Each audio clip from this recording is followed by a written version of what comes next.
Welcome to the Working Wellbeings podcast. We are live and in person at the Motorfinity office in Newark. Are we in Newark? Yep, Newark. Yep. I don't even know where I am. And we are joined by the Chief Executive of Motorfinity, Dan. So tell me more about yourself, Dan. Introduce yourself. Yeah, hi.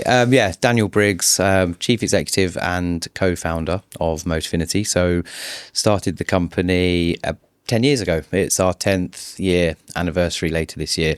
Yeah. Prior to that, I was in another business in the Wellbeing, in this sort of employee benefit space, car related.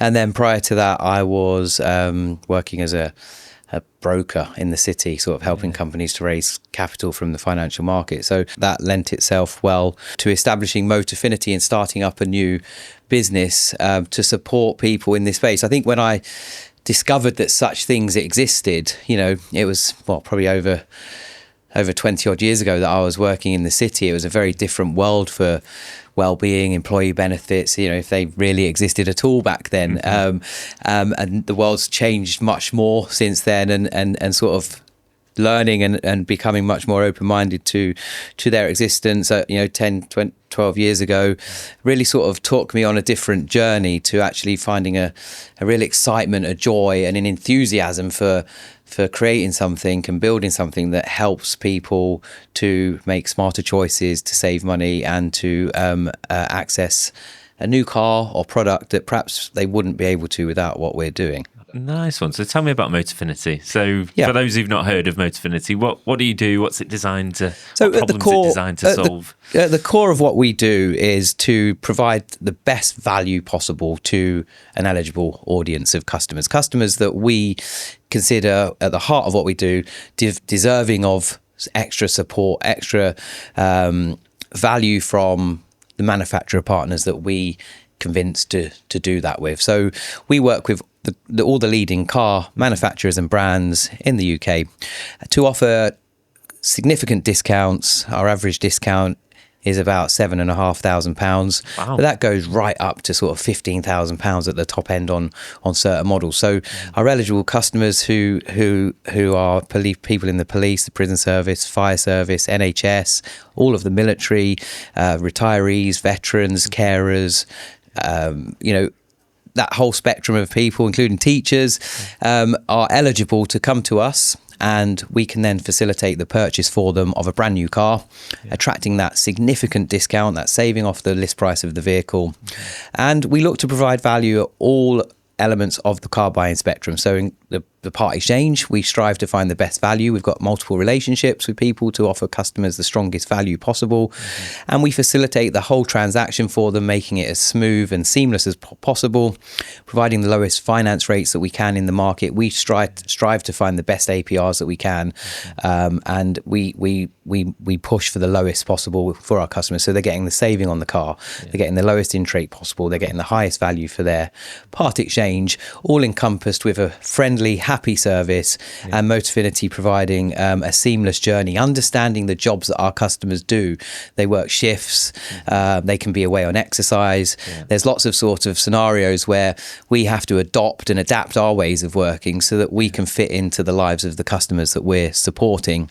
And then working on, with the manufacturers, with the dealerships, with the funders, the lenders, and all of those people to ensure that we're always providing the best value, comparing the market, analysing what the trends are, looking at new products, looking at new market entrants, and providing the best value possible going forwards to customers. Yeah, I got you. It sounds like a great service. As someone who has bought a new car previously and has recently looked at a new car, I know just how hard it can be. You don't feel like, if you're getting the best deal, you feel like maybe they're pulling the wool over my eyes, and to have someone who, is the kind of interface, I guess, with that side of things. We've done that job for our customers. We know they're busy, we know they're tired, we know they work really, really hard. And, who knows how much money they can negotiate with a dealership on a car.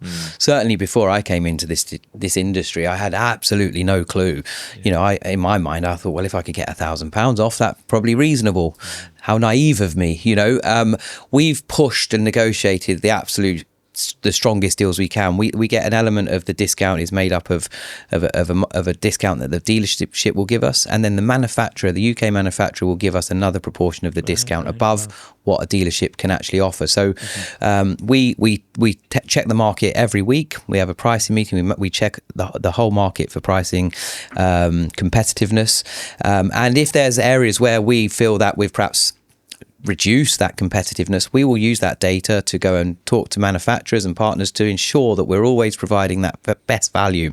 In over 97% of the cases that we check, we are cheapest in the market in the UK against the car list prices, and that is fundamental in what we're doing. So it's a continual job. It's something that we have to keep doing every day, but it's there to make sure that we've taken that stress out of the responsibility of the consumer, the customer, the eligible member, that they're coming to us knowing that we can offer them that price. They don't have to spend weeks and weeks haggling and negotiating, and that's on everything that we're doing. I got you. And obviously you could put what you're providing in the kind of benefits category, yes. I would guess. Yeah. And what's your thoughts in terms of where benefits fit in the wider piece around financial wellbeing? The reason I ask, and I do think this is unfair, by the way, I'll put my cards on the table, is that I come across this new way of thinking. So if I went back a little bit, I would see that the way that the wellbeing industry worked is it was very kind of individually focused. So it was individuals need to look after themselves. Yeah. And then there was a big shift that was the organizations need to take more of responsibility for this, which was great at the time.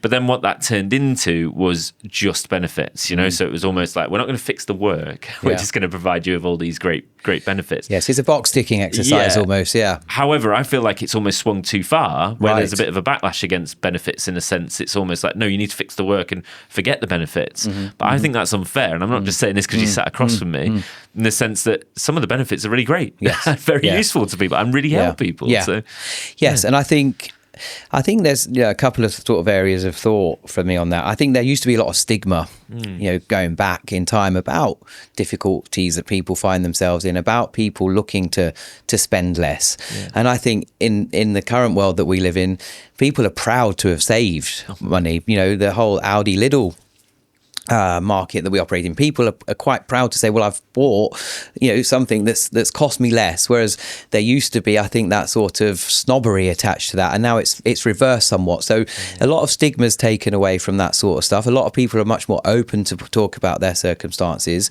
Perhaps in the workplace, people would have been reluctant to sort of share that they want to save a bit of money here and there because the finances are constrained, where I don't think that's the case anymore. So I think that's changed the dynamic of the environment that we're working in. And employers have, we're one of those. We offer our staff access to Perk Box and various different other sort of employee assistance schemes and all of that sort of stuff. But it's not just a box ticking exercise where you provide these opportunities to your staff and you think, okay, well, I've done the job now. They're there. If they use them, they use them. If they don't, they don't. You have to continually remind people that they exist. You have to encourage the adoption. You have to remind people of what is available within those things. And I think there is a very broad range of products available, and you can get lost in all of that. And I think it's really important that where there's a genuine, unique, exclusive benefit that is genuinely above and beyond what you can get elsewhere through the access of such stuff, that it's shouted about and that people become aware of it. Otherwise, it does risk getting lost in the broad range of everything else. Yeah. And how do you make it accessible? So you're saying shout about it, but are there any specifics? There's 14 million people in our eligible audience in the UK, which it's a staggering number. And 14 million people are eligible for Motorfinity out of the UK. Because they're working. So you've got the NHS, biggest employer in the UK, you've got teachers, you've got the military, you've got retirees, you've got veterans. There's so many within that audience that are currently serving, and then you start to take in the ex-serving personnel, the retirees. It grows and it grows. And some of our manufacturers also offer the discounts to spouses. Some also offer it to children. So you start adding those numbers on, and there's we call it a TAM, total accessible market, of about 14 million people. Now maybe not all those are drivers. Maybe some of them are never going to buy a new car. Some of them lease. Some of them buy used, and so on. So, but that's the sort of eligible audience that we have. And if we're selling about 3,500 cars a year, we're scratching the surface, and the number of people I come across and they say, well, I never heard of Motorfinity, or you hear customers ring up and say, damn, I bought a car 3 weeks ago and I paid £7,000 more than I had to pay for that car, and I'm gutted by it. And it's an awareness campaign, and we invest a huge proportion of what we're doing to widening that awareness. We've got a big team of 8 people within our marketing team, and we have a big strategy to just continually make the name and the fact that people are entitled to save a huge saving on a brand new car to that audience as broadly, as regularly, and as much as we can. But there's still a lot more to do. Yeah. And in addition to the work that you're doing, what good practice have you seen from employers? Where do you think employers have got it? Because I'm thinking not just about Motorfinity and the benefit you offer, but there's lots of organisations out there that have lots of great benefits available, some of which you mentioned before. Mm-hmm. Have you seen good practice where employers actually make that accessible? And I mean, with employers, it's a little bit sort of different for us, because obviously the government is largely the employer for a lot of our eligible customers. There are, of course, schools that are academies that are run by private organisations, and there are organisations that are membership bodies and so on that are part of that. And I think that's where the real sort of value comes in. It's ensuring that within that sort of sphere of customers, you're talking to all of the pinch points that reach into that audience. You're talking to, let's say, the NHS. I mean, the NHS is a bad example because there is really no NHS organisation. It's lots and lots of hospital trusts and so on. But then you're talking to the Royal College of Nursing, the Royal College of GPs. You're also talking to Blue Light Card, and you're getting your message to that audience in multiple ways. And you would hope that the nurses, the doctors, and so on within that audience will have access to one of those touch points. But from an employer point of view, that is probably our biggest challenge within our eligible audience, because there is no sort of one organisation. There's 44 police forces, I think, in the UK, and not everybody's desk-based, and lots of people in the NHS aren't desk-based. The digital advertising comes, and that is where the value does come in of employee benefits organisations and organisations like the partnerships we have that reach out to members to do the advertising to that audience. That's interesting. You mentioned not people aren't desk based. How do you engage those people? Yes, so we rely on their membership then of other services, and we send packages out to schools. So we've got a box that we'll send out with lots of gifts, lots of goodies, lots of pens, freebies, notepads. Yeah, exactly. We give out freebies. We attend events. We go to Royal College of Nursing Live. We'll be at the Employee Benefits Show. We do lots of stuff like that.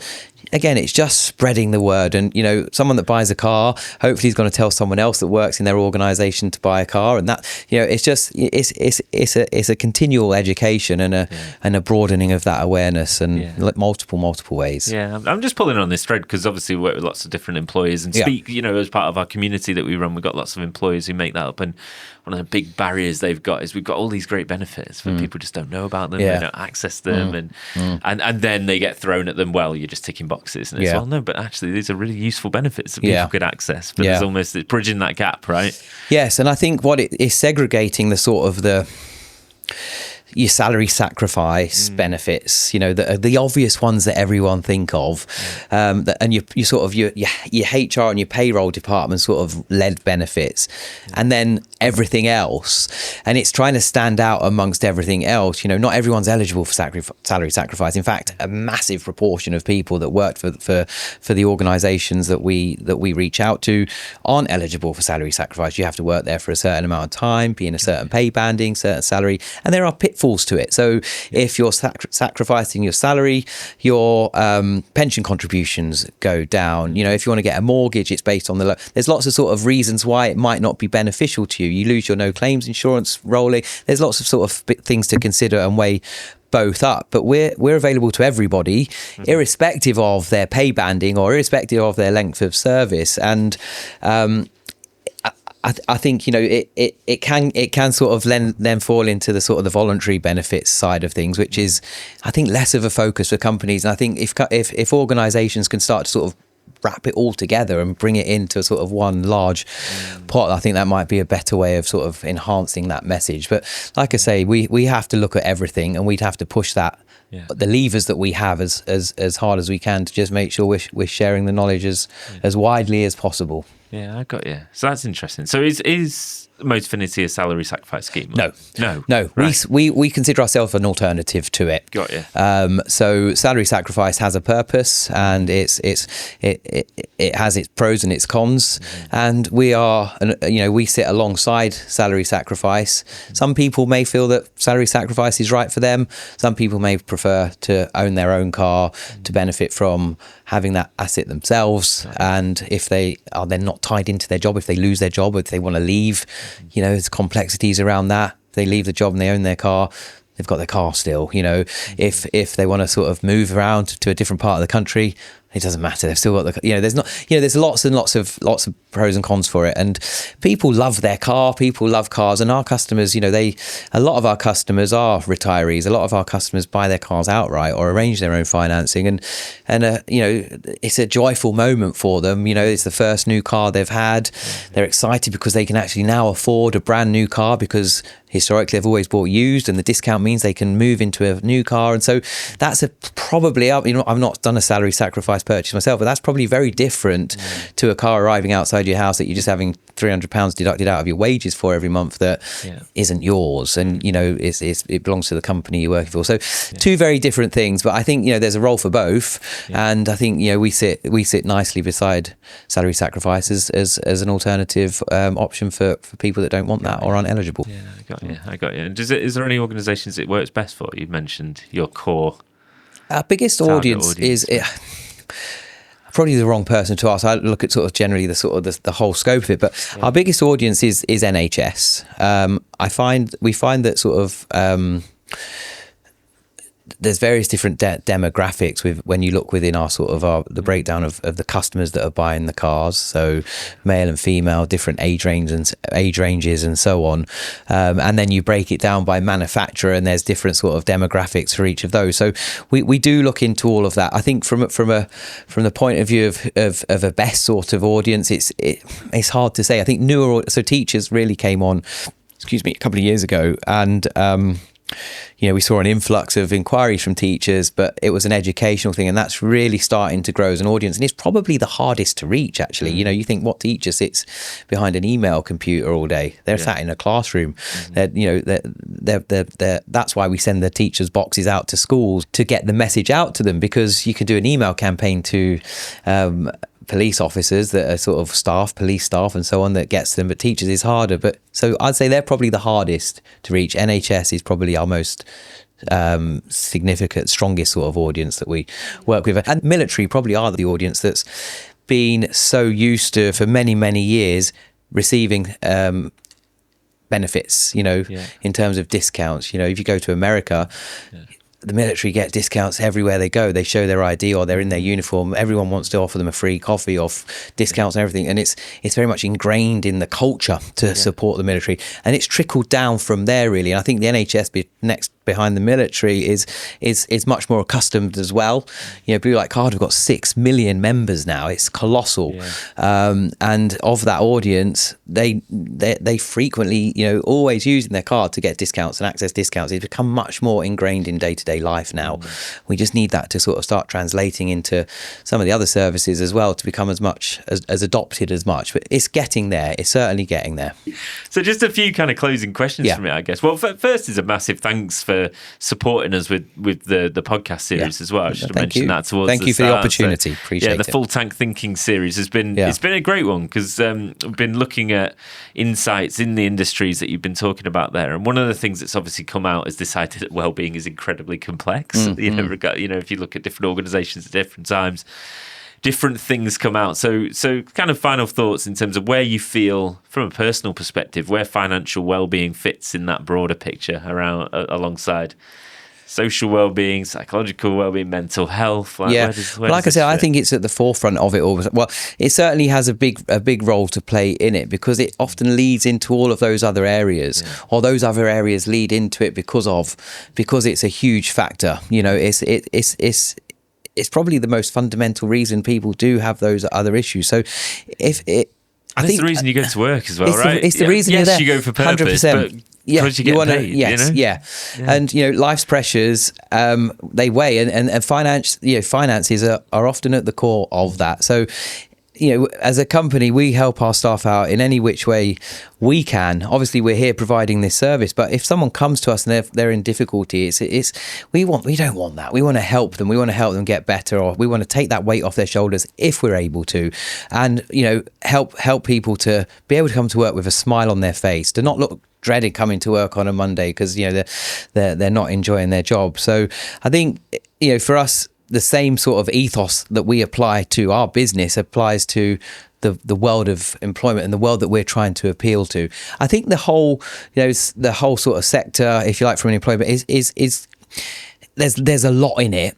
And I think that's where sometimes it gets lost. I think, there's sometimes, so much available that people just lose sight of the real relevant opportunities, and perhaps that there needs to be a bit more consolidation within that. What's really relevant to somebody? Don't let that get lost amongst thousands of other things that are less relevant. So I think that's something that could be improved upon. But I can't tell other people how to run their businesses. I think we just need to make sure that we're always pushing our agenda, pushing the case forward so that people become much more aware of what we're here to do, and just keep doing better than we're doing. Yeah, I like it. Well, one of the things that comes up quite a lot is the need and where the industry may shift in the future is towards more personalization and meeting people where they are. And I guess you're in a really useful industry for yourselves in the sense that a lot of people drive. Yes, so if you're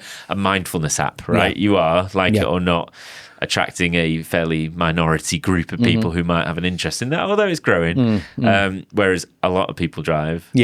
Everybody has a financial well-being to a certain extent. So that's right. But I think I agree with you. I think the challenge we face is obviously a car is a big purchase. It's a considered purchase that might just not happen, maybe every 3 or 4 years, maybe longer for some people. It's not just signing up for the app. It's not just a continual thing. It's not buying a t-shirt. And I think that's perhaps where we do struggle a little bit, because when you look at those 14.5 million eligible customers and you start to water them down to how often they change, it gets smaller and smaller and smaller. So it's more and more targeted.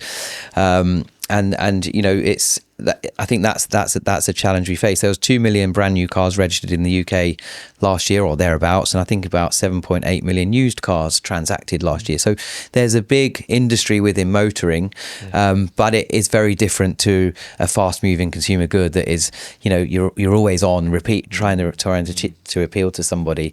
We're trying to hit somebody at a relevant time over a long period. So that's a challenge in itself. But yeah, I got you. So I guess my final question is, if you were advising a well-being leader within an organization, what would you say they should be prioritizing right now? Obviously, Motorfinity, right? Absolutely. I think I'd be conscious of providing too much and flooding your employees with so much that we're all bombarded every day with lots of emails, with lots of stuff, lots of things to learn about or explore. But when it becomes so broad, certainly there's some of us like myself, you kind of like, you looking, oh God, I'll come back to that. And you perhaps don't pay full attention to something that is complex or overloaded. I think keeping things simple, keeping things focused, and having the ability to sort of learn and know about those things in a quick way. The world we live in, everything's got to be quick, is going to provide much more advantage, and perhaps use your job, if you like, in that role to come up with a small selection of opportunities that you think are the best ones within the categories that you're working with, rather than everyone that comes to you to want to offer those opportunities. And then you're putting your message forward to your staff with confidence that we've come up with these opportunities, and it's 3 companies in that space that we're putting forward to you as places to go to for value, rather than 300 companies and you're like, oh my God, where do I start? I mean, there are sectors within all of that clearly that's not entirely relevant, and people want choice. They've got their companies they go to, but I think you've got to sort of make sure that people aren't overloaded, and then suddenly you're creating a negative because it's just something people don't engage with because it's too complex. I'm with you. And like I started with this saying I'm an advocate of the benefits packages that are available. I'm not a fan of this backlash that exists, whereby it's that's not dealing with the preventative stuff. And I'm like, but it really is helping people at point of need. I'm just saying that because you sat across the road. There'll be other benefits that fit in this category as well. It's awareness. It's giving people that opportunity to do something or not to, and education and awareness are a big part of that. And like I said right at the beginning, it's not about a box ticking exercise saying, well, there you go, there's 3,000 companies you can go and approach, or there's 3,000 benefits you can access. It's about educating people of how to make those advantageous to that person and that individual circumstances that exist. What opportunities, with private medical insurance, for example, we have that. And I'm constantly telling the staff, go and book an appointment with the online doctor. You'll get one this afternoon. You'll be able to talk to them, and you get a prescription sent to the pharmacy. Within a couple of hours. Instead, they're thinking, well, I've got to ring the doctors. I can't be bothered. I'm not going to get an appointment for 2. We have to remind them that these features exist, and I think that's a fundamental part of it. It's making sure you're educating, you're reminding, and you're putting people's then habits change, and they sort of then next time they just automatically go for it. But the work has to be done to make that happen up front. And that's the role that employers can play. Sometimes it can feel like it's all the employer's fault and there's all this responsibility, but it's already there. You've already got the provision. It's almost just like... I had it recently. Sorry to interrupt you. I had it recently about, we've got Aviva we use for our pensions, and obviously there's the stock markets are doing really well. I said to the guys, God, have you checked your pensions? And, what do you mean check my pensions? I said, have you logged into your Aviva, because it tells you your performance of your pensions and so on. I said, they're doing really well. And not one person outside my office, the sales team sits, had logged in or even looked at it. And I said, well, how do you know you've allocated your pension to a fund? And it automatically does it. But anyway, they logged into it, and now they're like fully invested in viewing the performance of their employee pension, and they can see that the fund that it's investing is growing, that their pension pot's growing, that what they're putting in every month is going up in value. And, again, you think about financial stress. Well, whilst at the side of you may have perhaps, oh gosh, I'm, 2 days away to payday, but you can get a bit of joy out of looking at your pension fund and thinking, wow, bloody hell, that's got up 200 quid today, or whatever, or this week, or, you know what I mean? At least I'll be all right in 50 years. I've got to be okay. I jest, but it's just, again, your pension fund and the awareness that doesn't exist from such an important part of life. I think that says it all. That was a sort of, that's a reality, isn't it? And so we've got to make sure that everybody is aware of everything. And it's not just a one-time message. It's a continual message until a habit is formed, and then it becomes part of everyday life. Yeah. Well, look, we appreciate you spreading that message as part of the Working Wellbeing podcast. We appreciate, like I say, all the support you've given to us with the Full Tank Thinking series. If people listening haven't seen the full series, they are still available on YouTube and Spotify, wherever you get your podcasts. So please look up those other episodes. But for now, it's been amazing speaking to you, Dan. Thank you so much for your time. Yes. And good. Enjoy the rest of your day. Thank you. Thanks very Appreciate much. it. Cheers. Thanks. Thank you.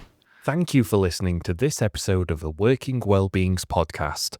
We partnered with Motorfinity to bring you the Full Tank Thinking series, where we spoke to NHS professionals in the wellbeing space. Click the link on screen to find those episodes now, or check them out in the related playlist.